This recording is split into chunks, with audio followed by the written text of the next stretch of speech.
एक कॉल हम लेंगे हमारे बहुत प्यारे भाई, मेरे बहुत दिल के करीब हैं और मशहूर एक्टर भी हैं, मशहूर मॉडल भी हैं, आप सब उनको जानते हैं। मेरे भाई इमरान अब्बास साहब इस्लामाबाद से हैं। अच्छा। और अभी हाल ही में कुछ अरसा पहले उनकी वालदा का इंतकाल हुआ है, तो हमने चाहा कि इमरान भाई को ज़रूर इसमें शामिल करें और जी, उनकी जी, वालदा के लिए भी दुआएं मग़फ़िरत करें। बिल्कुल। कॉल पर इमरान भाई, इजाज़त है तुम्हें? जी, जी, बिल्कुल। अस्सलाम वालेकुम।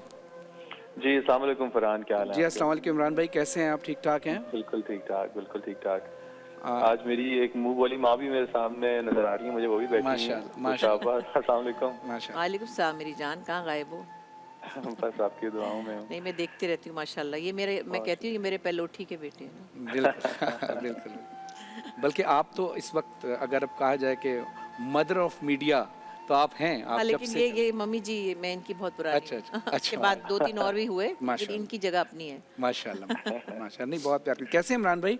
मैं बिल्कुल ठीक फरहान, कैसे हैं आप इमरान भाई सब? आज बस मुबारक हो माँ का बहुत-बहुत। जिक्र हो रहा था तो हमने चाहा, क्योंकि जब आपसे मेरी कन्वर्सेशन होती थी, जब आपकी वालदा बीमार थी और आपने जी सारे हाँ, जी काम हाँ, तुम छोड़ दिए थे प्रोसेसिंग उनकी करते। अयादत करने के लिए, उनका ख्याल रखने के लिए, तो फिर हमने चाहा कि एक ऐसे बेटे को जो मिसाली बेटा, उनसे बात की जाए। नहीं, नहीं, कहाँ मिसाली माँ, मुझे नहीं लगता कि कोई भी माँ-बाप का मिसाली बेटा हो सकता है कि आप कितना ही कर लें, आप मिसाल बन ही नहीं सकते। इसलिए कि जो आप वो माँ-बाप जो मोहब्बत और जो हमारा हमारा वक़्त और हमारी सारी ज़िंदगी का सब कुछ जो डिज़र्व करते हैं ना, वो हम कभी कर ही नहीं सकते माँ-बाप के लिए। उसका तो कोई, तो मुझे नहीं लगता कि मुझे अक्सर लोग कहते हैं कि माँ-बाप की बड़ी खिदमत की, तो मुझे लगता है कि नहीं, कुछ हक अदा किया ही नहीं, हो ही नहीं सकता वो तो।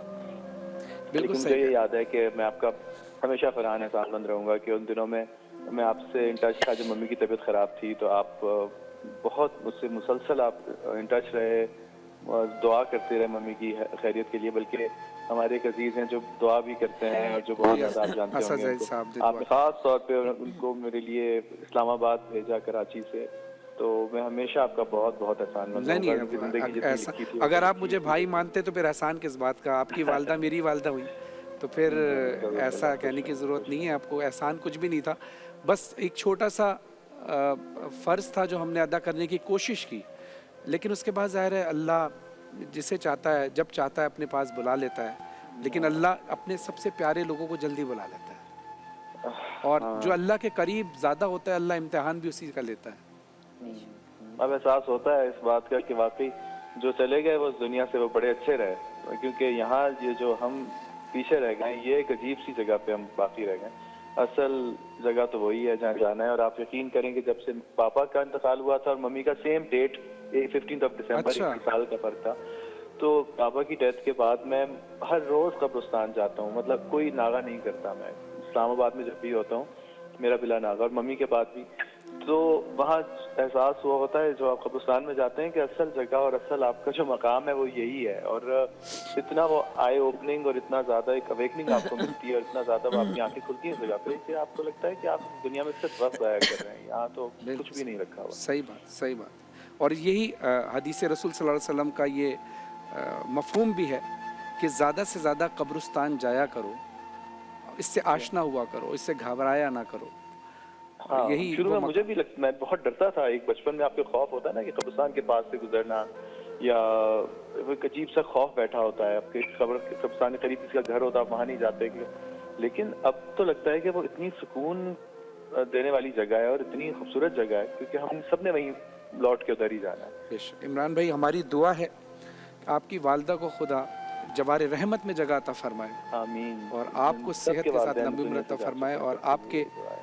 बाकी दीगर बुजुर्ग जितने इस वक्त हयात हैं, मौला सबका साया कायम रखे आप पर। बहुत बहुत आमीन, शुक्रिया आमीन। इमरान भाई, आपने बड़ा कीमती वक्त हमें दिया। बहुत और शुक्रिया बुशा आपकी वालदा के लिए भी बहुत सारी दुआएं हैं। हाँ बेटा, हम हमारे सब के। आगे पीछे ऐसे मुसलसल नुकसान नुकसान क्या, बस सब चले जी गए। मेरा भांजा, मेरी बहन, मेरी अम्मी, जी हाँ, जी हाँ, अभी इमरान के साथ भी यही हुआ। बहन, अम्मी, अब्बा, मुसलसल सिलसिले ऐसे हैं कि बस अल्लाह ताला हमें सब्र दे, और क्या कह सकते हैं, अल्लाह की रज़ा है। बिल्कुल हाँ, बिल्कुल, बिल्कुल। बस जितने भी यहाँ इस प्रोग्राम के तवज्जो से मैं यही कहूँगा कि जितने भी बुजुर्ग जिनके हयात हैं, जो चले गए, उनके लिए तो आप दुआ ही कर सकते हैं और सिर्फ अपने अच्छे अमाल कर सकते हैं जो उनके पहुँचते हैं एक बिल्कुल। बिलवास्ता तौर पे। लेकिन जिनके वालिदैन हयात हैं वो खुदा का वास्ता अपनी वालदा की, अपने वालिद की कदर करें, क्योंकि ये जब नेमत दुनिया से चली जाती है तो आपको एहसास होता है कि आपकी ज़िंदगी में कुछ बाकी नहीं रहा। आप यकीन करें उस वक्त आपको कदर होती है जब आपकी नेमतें आपसे छिनती हैं, आपकी रहमतें और बरकतें आपकी ज़िंदगी से ख़त्म होती है, तो पता चलता है कि कितना बड़ा साया था और सोर्स था जो आपके लिए कांस्टेंट सप्लाई था इन चीज़ों की। बिल्कुल तो सही कहा। बस उनकी कदर करें, दिन रात कदर करें, उनके पाँव धो के पिए। मैं तो कहता हूँ बस उनको आपके वक्त और आपका बेशक बेशक वो बेशक तवज्जो चाहिए जो बेशक वो deserve करते हैं। बेशक माँ और बाप का हक अदा हो ही नहीं सकता। बहुत शुक्रिया इमरान भाई, बहुत शुक्रिया अपना फरहान, बहुत thank ख्याल you। रखें इंशाल्लाह जी। हाँ, बहुत शुक्रिया। नाज़रीन चलते हैं ब्रेक की तरफ और इसी मौजू पर हम अभी रहेंगे और मोहतरमा बुशरा अंसारी साहिबा हमारे साथ अभी यहीं मौजूद हैं। जाते जाते एक वाक़या रसूल खुदा सल्लल्लाहु अलैहि वसल्लम के दौर का पेश करूं कि एक शख्स मेरे आका हज़रत मोहम्मद मुस्तफ़ा सल्लल्लाहु अलैहि वसल्लम की खिदमत में हाजिर हुआ और आकर अर्ज़ की, या रसूल अल्लाह, मैंने अपनी वालदा को अपने कंधे पर बिठाकर हज कराया है, तो क्या मैंने अपनी वालदा का हक अदा कर दिया? तो रसूल खुदा सल्लल्लाहु अलैहि वसल्लम इरशाद फरमाते हैं कि अभी तो तूने उस एक लम्हे का हक भी अदा नहीं किया जो माँ ने अपने शिकम में तुझे रखकर तकलीफ़ उठाई थी।